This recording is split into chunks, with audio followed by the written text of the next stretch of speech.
উনার ভিতরে তো আমার লোকজন প্রচুর। তারা বলেছেন মুখ্যমন্ত্রী 7 তারিখের আগেই একটা 7,000 কোটি টাকার অ্যাডিশনাল লোনের প্রেয়ার করতে বলেছেন।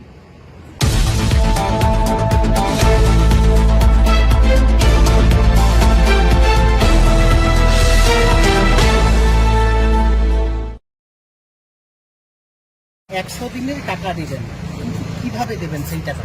অভিষেক বন্দ্যোপাধ্যায় যেরকম ডায়মন্ড হারবারে ভাতা দিচ্ছেন বয়স্কদের, সেই পথেই কি হাঁটছেন? না না, 100 দিনের টাকা দেবেন, আরো কিছু দিন চাকরিও দিন, দিয়েও দিন, সমকাজে সমবেতন দিন, কন্ট্রাকচুয়াল, ক্যাজুয়াল, আশাকর্মী, ICDS, VRP, civic volunteers, village police, data entry operator, সবকে দিন না, দেওয়ার জন্যই তো সরকার। কিন্তু এই যে ঘোষণা, এর মধ্যে কতগুলো অন্তর্নিহিত উদ্দেশ্য রয়েছে। প্রথম হচ্ছে নির্বাচনের আগে ওয়ান কাইন্ড অফ ঘুষ বিতরণ, ব্রাইব। 2, এই যে দেওয়া হবে এটা ডেলি ওয়েজেসের থেকে মেটেরিয়াল পেমেন্ট বেশি।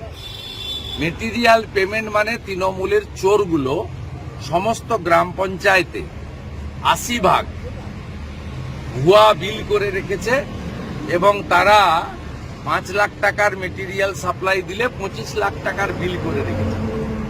এদেরকে কয়েক হাজার কোটি টাকা ভোটের আগে পাইয়ে দিয়ে 50% বলে তোমাদের তো টাকা কোনোদিন পেতে না। তারপরে হাইকোর্টের নির্দেশে ফোরম্যান টিম তারা ইনভেস্টিগেশন শুরু করবে, কোনটা ফেক আর কোনটা ট্রু, কোনটা অরিজিনাল আর কোনটা ফ্রড।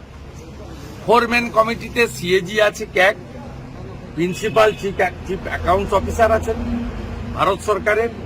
ভারত সরকারের গ্রামোন্নয়ন দপ্তরের প্রতিনিধি এবং রাজ্য সরকারের গ্রামোন্নয়ন দপ্তরের প্রতিনিধি। যে মামলা আমি করেছিলাম সেখানে ধরা পড়বে যে মেটেরিয়াল সাপ্লাই না করে খাতাপত্রে বিল করেছেন। তাই মমতা ব্যানার্জি জানে এই ফ্রডগুলো জেলে যাবে 2-4 মাসের মধ্যে। কারণ তদন্ত রিপোর্ট যখন জমা পড়বে তখন এটাও একটা বড় দুর্নীতির মতো, রেশন স্ক্যামের মতো, টিচার রিক্রুটমেন্টের মতো, কোল ক্যাটেল স্ক্যামের মতো বড় স্ক্যাম হিসেবেই আসবে। তাই এখন লোকসভা ভোটের বৈতরণী পার করার জন্য এই চোরেদেরকে টাকা দিয়ে দিবে। তার 60% হচ্ছে মেটেরিয়ালের টাকা এবং এই টাকা আসবে কোত্থেকে?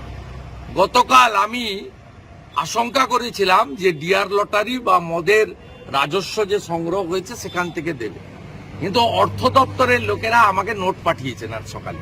উনার ভিতরে তো আমার লোকজন প্রচুর। তারা বলেছেন মুখ্যমন্ত্রী 7 তারিখের আগেই একটা 7,000 কোটি টাকার অ্যাডিশনাল লোনের প্রেয়ার করতে বলেছেন।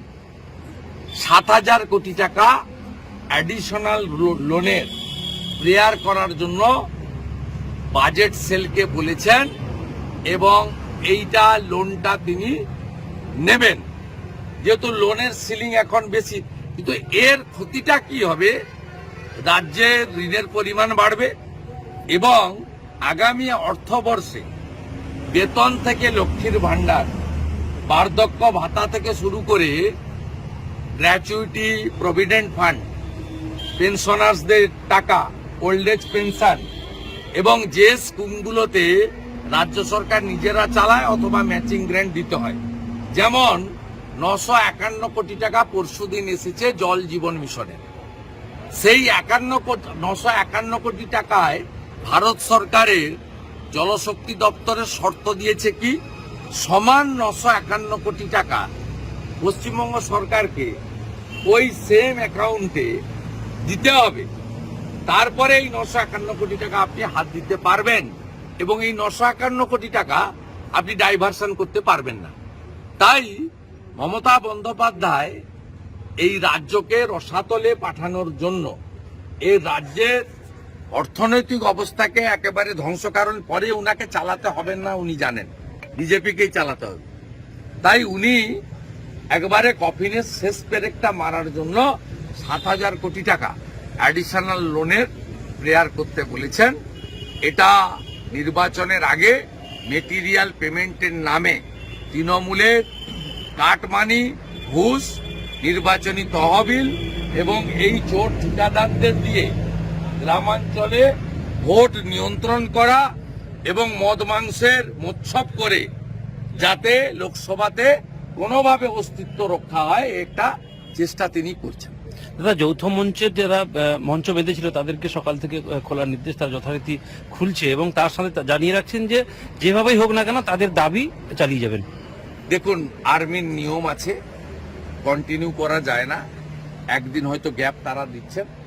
আমার বিশ্বাস আগামীকাল 11টার সময় আর্মির সঙ্গে যৌথ মঞ্চের মিটিং আছে এবং মিটে যাবে। আমরাও আমাদেরও যদি কিছু করণীয় থাকে আমরা নিশ্চিতভাবে, যেহেতু আর্মি একটি স্বতন্ত্র সংগঠন হলেও কেন্দ্রীয় সরকারের ডিফেন্স মিনিস্ট্রির আন্ডারে, আমরাও কিছু বলার থাকলে মাননীয় রাজনাথ সিংকে বলবো যে এরা খুব কষ্ট স্বীকার করে এদের যে আন্দোলন, লেজিটিমেট আন্দোলন, খুব পিসফুল আন্দোলন, ডিসিপ্লিন হইতে এরা আন্দোলন করে, এদেরকে অ্যালাউ করা হবে। কিন্তু আর্মির যে নিয়ম আছে সেই নিয়মে কন্টিনিউয়াস কেউ করতে পারে না, একদিনের গ্যাপ হয়তো দিচ্ছেন। আমার মনে হয় সমস্যাটা মিটে যাবে। ভগবান শ্রীকৃষ্ণের সঙ্গে মোদীজিকে তুলনা করলেন রাজ্যপাল সিবি আনন্দ বোস। রাজ্যপালের ব্যক্তিগত মত,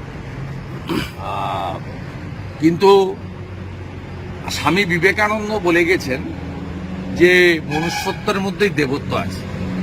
তিনি সবসময় বলেছেন শিব জ্ঞানে জীব পূজা, অর্থাৎ ভগবান যুগে যুগে কোনো প্রতিনিধি পাঠান মনুষ্যরূপী, যাকে দিয়ে ভগবানের কাজগুলো করিয়ে ফেলে। ডক্টর সিবি আনন্দ বোস তার চোখে মোদিজির মূল্যায়ন, তার ব্যক্তিগত তার ওপিনিয়ন, কিন্তু আমাদের সার্বিকভাবে ভারতবাসীর মনে হয়েছে যে ভগবান যে কাজগুলো অন্যদের দিয়ে করাতে পারেননি, তার জন্যই তারা এই ধরাধামে নরেন্দ্র মোদীর মতো এক মহামানবকে পাঠিয়েছেন। তার হাত দিয়েই ভগবান ভারতবাসীর জন্য, ভারত মাতার জন্য এবং সার্বিকভাবে বিশ্বের কল্যাণের জন্য নরেন্দ্র মোদীর মাধ্যমেই কাজ করাচ্ছেন। এটা আমার কথা নয়, স্বামীজির কথা। স্বামীজি বলেছিলেন যে আমি অল্প সময়ের জন্য পৃথিবীতে এসেছি মনুষ্যত্বের মধ্যে ঘুমন্ত দেবত্বকে জাগ্রত করি। তাই মানুষের মধ্যেই দেবতা আছে এবং দেবতা কোনো একজন ব্যক্তিকে উপলক্ষ করেই তার চিন্তা ভাবনা, তার ইচ্ছাকে কার্যকর করেন। সেইটা হয়তো নরেন্দ্র মোদীজি। রাজনৈতিক বিরোধিতা করার জন্যই বাংলাকে আর্থিকভাবে বঞ্চনা করা হচ্ছে। সে জায়গায় কেন্দ্র সরকার 12 লক্ষ কোটি টাকা ঋণ মুকুব করলো, কিন্তু রাজ্যের 6,000 কোটি টাকা কেন মুকুব? কি 6,000 কোটি টাকা? মমতা ব্যানার্জি আজকে প্রেস কনফারেন্স, কি সব মানে রাজ্যের যে ঋণ রয়েছে এবং বামফ্রন্ট আমাদের আজকে আবার প্রেস কনফারেন্স করতে হবে সকাল, আজকে প্রেস কনফারেন্স করে বলেছে। কি বলছেন আমি নিজেই জানি না। এই রাজ্যের ঋণের পরিমাণ তো 6 লক্ষ কোটি টাকা। 6,000 কোটি টাকা কেন মুকুব? 6,000 কোটি টাকা কোথায়? যেটা বামফ্রন্ট আমলে, বামফ্রন্ট আমলে ঋণ ছিল 1,98,000 কোটি টাকা। চোর মমতা সেটাকে বাড়িয়ে 6 লক্ষ কোটি টাকা করেছে। বামফ্রন্টের আমলে বেকার ছিল 1 কোটি, চোর মমতা সেটাকে 2 কোটি করেছে। বামফ্রন্টের আমলে পরিযায়ী শ্রমিক ছিল 5 লাখ, চোর মমতা সেটাকে 50 লাখ। সাংসদ দীপক অধিকারী হঠাৎ তিনি 12.5 বছরে 21,000 নতুন মদের দোকান দিয়েছে। এটাই হচ্ছে ওনার সাফল্য। আর প্রতিটা বাজারে গেলে 10টা টেবিল, 10টা টুল, ডিয়ার লটারি। আর সোল্ড টিকিটের লটারি লাগে না, আনসোল্ড টিকিটের লটারি লাগে। দীপক আর অধিকারী লটারি পেয়েছে কে? অনুব্রত মণ্ডল, বন্যা সুকন্যা, নলাটির এমএলএ রাজেন্দ্র সিং এর ভাই পাপ্পু সিং, তৃণমূলের এমএলএ বিবেক গুপ্তার বউ জোড়াসাগর, তারা পান কোটি টাকার লটারি। আর গরিব লোক বাজারের বদলে লটারির দোকানে 300-400 টাকা খরচা করে দিয়ে খালি হাতে বাজার যায়, ঘরে যায়, রেশনের চাল ফুটিয়ে খায়। এই হচ্ছে পশ্চিমবাংলার আসল অবস্থা। সাংসদ দীপক অধিকারী আচমকাই 3টে পদ থেকে ইস্তফা দিয়েছেন। এইটা নিয়ে এ তো সবে সকাল, এখনো তো দুপুর হয়নি, অপেক্ষা করুন না। সাংসদ পদ থেকেও পদত্যাগ করবে, দেখতে থাকুন। তাহলে অন্য কোনো কিছু